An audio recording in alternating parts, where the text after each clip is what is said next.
દર્શન કરવાના છે જે કઈ મનમાં કે બાપુને ખુશી ઉઠવાની અપેક્ષા લઈને આવ્યા હતા ને ડાયરેક્ટ દાદાને કહી દેજો અને કદાચ આ બધી વ્યવસ્થા થાય તો જનરલમાં હું બધાને બોલાવીશ ને બધાનું સાંભળી દઈશ.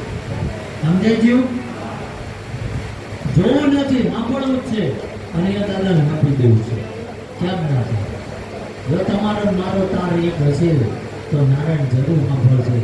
બાકી તમારે જોવડાવું છે તો ઘણા તમારી રાહ જોઈને જોવડાવું. સમજાઈ ગયું? એટલે હવે જે કંઈ સમય મળે દર્શન કરવા જાઓ, પ્રસાદી લો અને પાછો ફરીથી નાસ્તો આપશું. નાસ્તો લઈ જઈને આરામ કરો. પણ આપણું થોડું કામ છે, ઘણા ઇશારા કરો અંદર આવું એટલે અહીં કઈ લાટા લેવાના હે. જો અહીંયાથી દેખો એવો જ અહીંથી દેખો છું. તમે કોઈ નિરાશ ના જાવ એટલે તો આ ખાટલો નાખીને બેવું છું, નકર રૂમમાં ના બેહી રહો.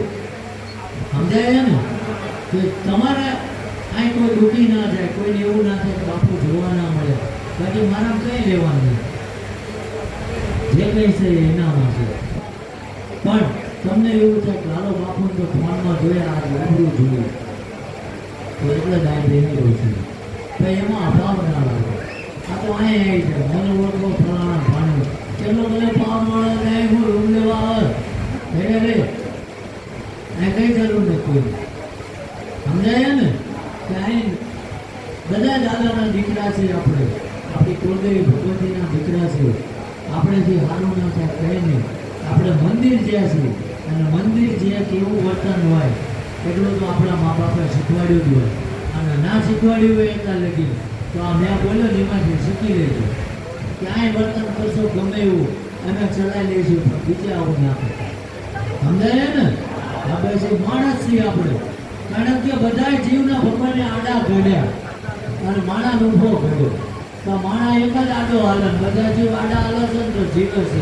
તમે જોજો બધા જીવ ભગવાને એક મગજ આપ્યા, માણસ બે આપ્યા તો બે જગ્યાએ વાપરે. આની ભેગું તો મારો શું લાભ, આ બે આવતો શું લાભ, અને એક ફેર કરીને ભલામણ આમાં હિસાબ ના કરવાનો. સમજાય ને?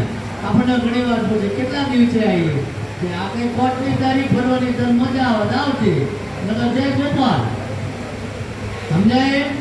હા ભાઈ કે જે બધું ખુલ્લું દેવા જેવું છે. કોઈને આપણે કોઈ ધોતી ખાવા નથી, કોઈના બાપાનું લઈ લેવું નહીં. અમારી પાસે છે ચાલે કે ખવડાવશું, નહીં હોય તો જય ભગવાન. આવા તો કાઢી આવત છો બસ એવું. સમજાય ને? હા પણ બધું થઈ જાય. આપણે આપણો વ્યાપ કરીએ છીએ તારું ડખા આવે. બાકી પરમાત્માએ મોકલ્યા છે ને એ ક્યાં ને એમ કરવું છે બધું થઈ પડે. નરસિંહ મહેતા જવાનું અટકવા દીધું તો આપણે સારું થાય. ઘણા પાકીએ હું ના હોત ને તો આ ભાઈના લગ્ન ના થાય. તો તારા બાપાના થયા તું તેથી ના હતો એમ ના થયા. એટલે એ આપણો વ્યાયામ છે. પરમાત્માએ એ આપણને નિમિત્ત બનાવ્યા કે કુકડામાં સારું છે, નિમિત્ત બનાવ્યા. આપણે જે કઈ ના સમજાય ને એમ ક્યાંક નિમિત્ત બનજો અને હારામાં બનજો, ખોટામાં ના બનજો. તો ભગવાને 84 લાખ યોનીમાં મોકલ્યા છે ને તો આ ધરતી ઉપર માણસ બનાવ્યા છે તો કમસે કમ માણસી આટલું તો નિમિત્ત જો. પરમાત્મા કે સત્પુરુષ ના થઈ તો કઈ નહીં, માણા થઈ ગયું. સમજાય ને? પછી કઈ ઘટન નહીં બીજું. બાકીનું ઘટા તો કરજો ફર્યા થાય. સમજાઈ ગયું? એટલે અહીંથી મારી વાણીને વિરામ આપું છું.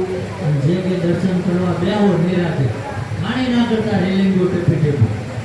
ઘણી વાર તો મને એવું થાય પ્રાણી સંગ્રહાલય હોય એવું થાય તેમ બધા ગાઢને હું પાંદડા. સમજાય ને? હા આ કઈ સુરક્ષા ને મન કોઈ મન નાખવાનું અને તીજની ત્યારે થઈ નથી, થવાની નથી. તમારે આજે લખ્યું છે તેથી મને કોઈ બચાવવાનું આ કુદી કુદી ના આવે પકડવા દો એટલે પગમાં હું લેવાનું. ઘરે મા બાપ ના ચાલો, મારા હું ના ચાલો. અને હવે એ ગયડા થયા તો આપણા પિતાની એમને જરૂર છે, આ ભૂતકાળની. બધી પરમાત્મા પાસે માંગવાની જરૂર નથી. ઘરે મા બાપની સેવા કરજો અને એની નાભીની કદર લાગશે ને તો મારો ઠાકર એવું કે અહીં આવવાની જરૂર નથી, મારે તમારા ઉપર આવવું. કરજો એવું. આ તો ભોકાવે. બોનું સાંભળજો. કડવું લાગત ના આવતા. ભાઈ ધંધે છે ને તો બોનું ભોકાવે. અત્યારે પોતા કર્યા એ. તમારા પગ બહાર વાંચજો. એટલે એમને મજૂરી કરી તારા આપ્યું છે. તારા બાપાને ઘરે લાવીશું. આ ચોખ્ખું સનાતન સત્ય છે. અને અહીં તમે હેરાન કરશો ને કાલ તમારા ભાઈની વહુ આવશે તે તમારા મા બાપને હેરાન કરશે. એટલે આપણા મા બાપ જ છે. અને કદાચ એ કણું બોલી જાય તો આપણે એની દીકરી છે એવું સમજવાનું. મોટું પણ રાખજો કે એ તો બોલી જાય ભગવાનને કહેવાનું એ એવું સહન કરી દે. પણ એ જે કંઈ સહન કરીએ ને એ બધું સંસ્કાર બનીને અમારા દીકરી દીકરામાં ઉતરે. એટલે તમે કદાચ પથારીમાં પડ્યા હોય ને જો બે બાજુ બે દીકરા દીકરી પગના દબાવો ને તો હું ગુલામ બની જાઉં. આપણા છોકરાને ખવડાવશું તો એનું ફૂડ પોઈઝન નહીં થાય. એને બીક જ નથી કોઈ છે. હળિયું કાઢો ગુરુવાર અહીં ભરે ગઈમાં નહીં ભરે કોઈ બાપોય સારું નહીં કરી દેવું. હશે એ ભાડાના ખૂટશે. અને મને એ ના સમજાતું કે કદાચ કોઈક મારી જેવો સારું કરતા હોય પહેરતા હોય મને એનો વિરોધ નથી. અને હું માનું છું હશે ભૂત ફલિત મેલી વિદ્યા તાંત્ર મંત્ર બધું હશે ના નો ડાઉટ.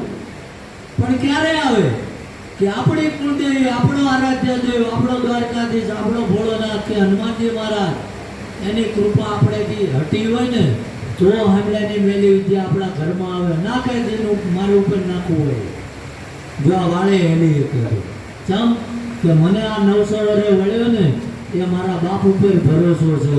અને એને જે સોમનાથના શિખરે બેઠો ને એ ભોળાનાથ ઉપર ભરોસો. કોઈનું કશું ના આવે. પગ આ તકલીફ પડશે. ભોળા લુગડા પહેરો તો ડાઘા તો લાગશે. કાળામ ના દેખાય. સમજાય ને એમ મારા કામ કરશો તો નડવાય આવશે ટાંટિયા કહેવાય આવશે નીચું બતાવાય આવશે તમારી વાતો કરવાય આવશે. તો પણ તમે શું કરો એ પરમાત્મા જાણશે. અને ગમે એટલા કદાચ નાવડામાં બધા ગંજના ભૂખ્યા હોય એ ખાય નહીં આવું કહે છે. જુદું મેં તો અહીં સાંભળ્યું મારી પાસે આવે ને એ બધા એવું છે કેટલાય ફૂટલા મૂક્યા 20-25 ખટારો ભરાય એટલા હજુ એની એક દશા હોય ગંજના ભૂખ્યા હોય એવું છે. દૂર રાખો. વ્યસન એટલે દારૂ જેવા. અત્યારે કેટલા બધા વ્યસન આવી ગયા જેના મા બાપને ખબર ના હોય એના દીકરા સ્કૂલ કોલેજે ગયા હોય અત્યારે નશાના માર્ગે ચડી છે. અધોગતિ છે મા બાપને. કોકની પાસેથી મજૂરી મહેનત મજૂરી ભાગવી જમીન રાખીને ઉછીના પૈસા પાછીના કરીને દીકરાને સારી જગ્યાએ ભણાવે છે. અને ગલત સોબતના કારણે એ વ્યસનમાં પડી જાય.